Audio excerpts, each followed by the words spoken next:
the secret unit that never existed. In the spring of 1944, as World War II raged across Europe, the Allied command prepared for one of the most dangerous phases of the war, the push into Nazi-occupied territory after D-Day. The world expected tanks. The world expected artillery. The world expected soldiers. Instead, the Allies sent artists, actors, sound engineers, and designers. They called it the 23rd Headquarters Special Troops, but history would later remember them by a far stranger name: the Ghost Army. This was not a conventional fighting force. It carried no heavy weapons. It rarely fired a single shot. Yet this unit saved thousands of lives, by convincing the enemy that it was something it was not: a war fought with illusion. The idea was simple, and unbelievably risky. Instead of confronting German forces head-on, the Allies would trick them. They would create entire fake divisions. Fake camps. Fake radio chatter. Fake generals. Fake tanks. An army that didn't exist.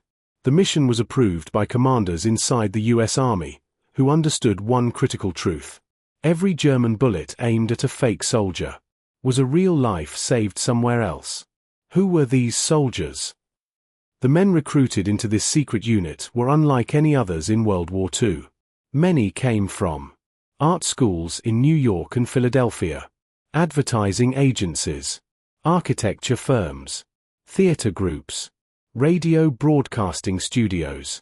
Some would later become famous designers and painters. But in 1944, they were handed uniforms and told to weaponize creativity.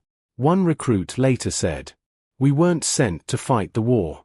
We were sent to stage it." The tools of deception.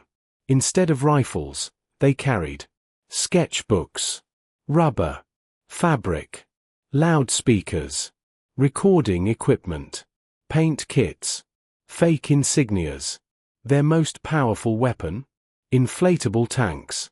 Yes, life-sized rubber tanks. From the air, they looked terrifyingly real. Up close, they weighed less than a bicycle. The sound of a non-existent army. But visuals alone weren't enough. So the Ghost Army created something never used before in warfare: mobile sonic deception.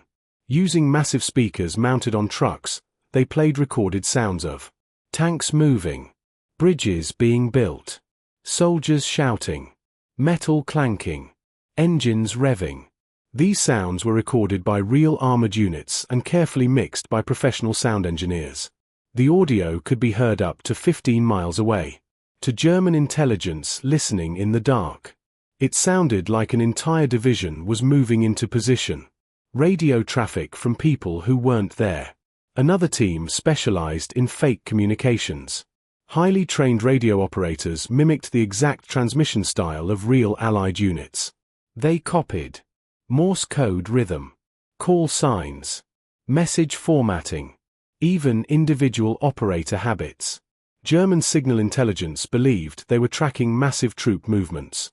In reality, they were listening to a handful of men, sitting in a field. The first test, and the risk of execution. If captured, these soldiers faced a terrifying fate. Because they operated in disguise and deception roles, they were not always protected under normal rules of war. If the Germans discovered the truth, they could be treated as spies. And spies were executed. Yet the missions continued. Because the deception worked. Fooling the Nazi war machine. By mid-1944, the Ghost Army began operating across France, moving just behind the real front lines. Their job was to misdirect German commanders about where the Allies would attack next. One operation required them to impersonate an entire armored division, over 30,000 men. The Ghost Army had fewer than 1,200. They created hundreds of fake vehicles, dummy artillery, fabric aircraft, painted tire tracks, staged mess halls, laundry lines to simulate thousands of troops. From reconnaissance planes above, the illusion was perfect. Even generals were part of the act. To sell the deception, soldiers sometimes impersonated high-ranking officers. They drove into towns wearing insignias and deliberately behaved like senior commanders, loudly discussing fake battle plans in public places where spies might hear them. This theatrical performance added credibility to the illusion. At times, they even staged traffic jams to simulate the logistics of a massive force. A battle won without being fought. During one critical moment of the war, German units repositioned their defenses based entirely on ghost army activity. They moved tanks. They redirected artillery. They reinforced the wrong sector. When the real Allied forces attacked elsewhere, they met far less resistance. Thousands of Allied soldiers who might have died in direct combat instead advanced through weakened lines. All because of an illusion. Deceiving the high command. German intelligence ultimately reported these phantom movements up the chain of command, reaching leadership under Adolf Hitler. The deception influenced real strategic decisions. Entire German divisions prepared for attacks that never came. In war, timing is everything. The Ghost Army stole time from the enemy and gave it to the Allies. The most dangerous mission. In March 1945, near the Rhine River, the Ghost Army performed one of its boldest operations. They were ordered to simulate preparations for a major river crossing. The goal: convince German forces that the main Allied attack would happen at their location. The soldiers inflated dozens of tanks under cover of darkness. They blasted construction noises through speakers. They transmitted endless radio chatter. They even built fake bridges. German artillery began shelling the fake positions. The Ghost Army held their ground, knowing every shell fired at them was one not fired at real troops crossing miles away. The deception succeeded. The real crossing faced dramatically reduced opposition. The war ends, and the secret is buried. When World War II ended in 1945, the Ghost Army returned home. But they were told something unexpected. They could not talk about what they had done. Their missions remained classified for decades. No medals. No headlines. No recognition. Just silence. The Army history almost forgot. For nearly 50 years, their story remained hidden inside sealed military archives. Many veterans never told their families what they had done. Some took the secret to their graves. It wasn't until the 1990s that documents were finally declassified, revealing one of the most unusual units ever created. Historians were stunned. An army of artists had conducted over 20 battlefield deceptions, misleading German forces again and again. Warfare had changed forever. The Ghost Army proved something revolutionary. Victory does not always belong to the strongest force. Sometimes, it belongs to the most creative. Modern psychological operations, battlefield deception strategies, and military misinformation campaigns all trace part of their origin to what this unit pioneered in World War II. They were not just tricksters. They were innovators. Recognition, at last. Decades later, surviving members finally received honors for their service.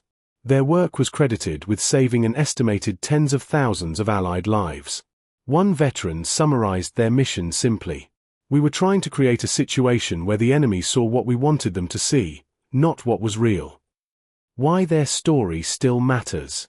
The Ghost Army reminds us that history is not only shaped by those who fight, but also by those who think differently. In a war defined by destruction, this unit used imagination as its weapon. They painted illusions instead of firing bullets. They performed theater instead of launching attacks.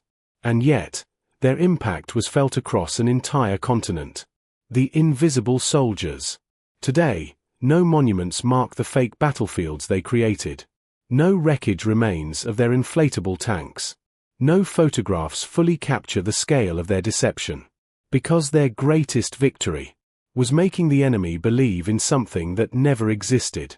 Conclusion: the army that won by pretending. World War II is remembered for its massive armies and devastating battles. But hidden between those events was a quiet, strange operation. A force of designers, actors, and engineers who walked into war armed with creativity. They built an army out of rubber and sound. They fooled one of the most powerful militaries on Earth. And they proved that sometimes, the most powerful weapon is the ability to make your enemy believe a lie.